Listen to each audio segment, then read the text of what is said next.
Good morning to all of you, and thank you so much for being here on this this beautiful autumn morning. And I would like to begin by thanking Evan. Evan, thank you. Come up here a minute. Thank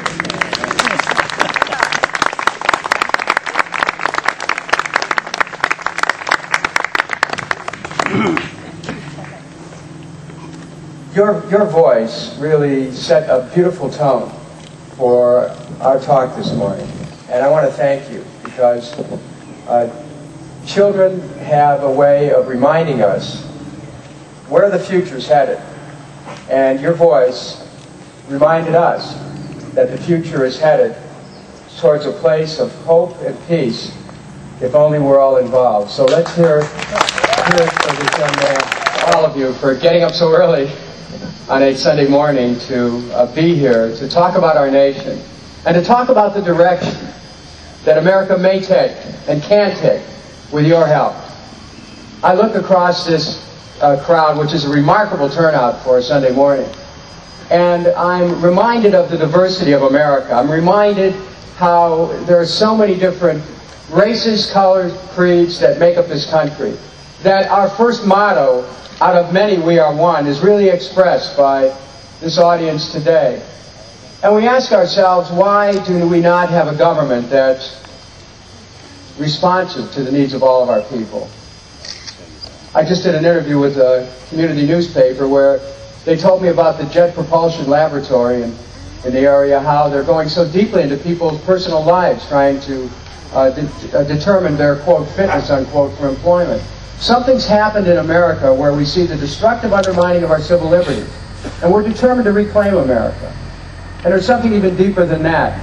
Our vitality as a nation is at risk, and it's at risk in war, and Evan's voice helped to remind us that war is not our natural condition. We look here, surrounded by the beauty of nature on a beautiful autumn morning, and we're reminded at such times of our connection to nature and to each other.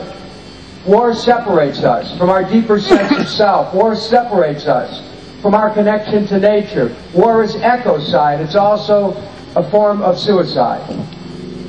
It's the ultimate in self-destructiveness.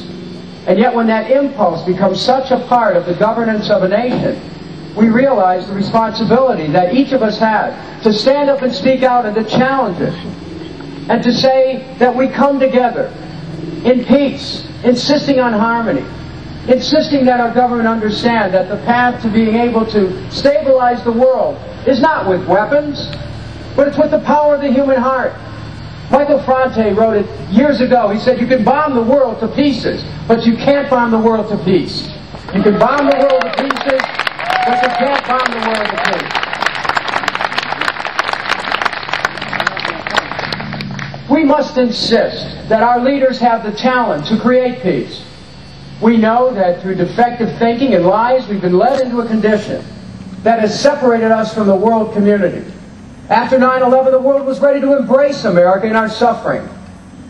People marched all over the world in solidarity with the American people. The heart of the world was open to our nation.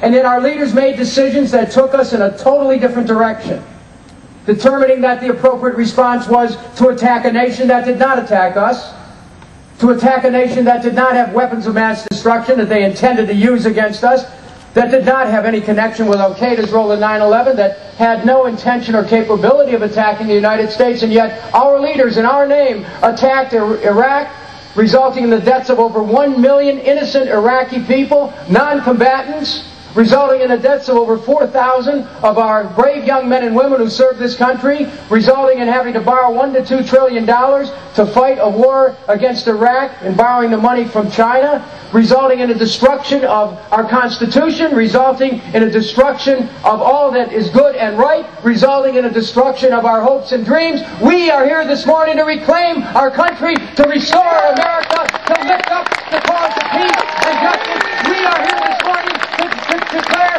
we're not going to do this any longer in our name, that we are going to be proud and free, and to say we join with the people all over the world in expressing human unity, in expressing oneness, in expressing a desire for peace, and we stand here to say that it will and it shall shall happen. Yeah.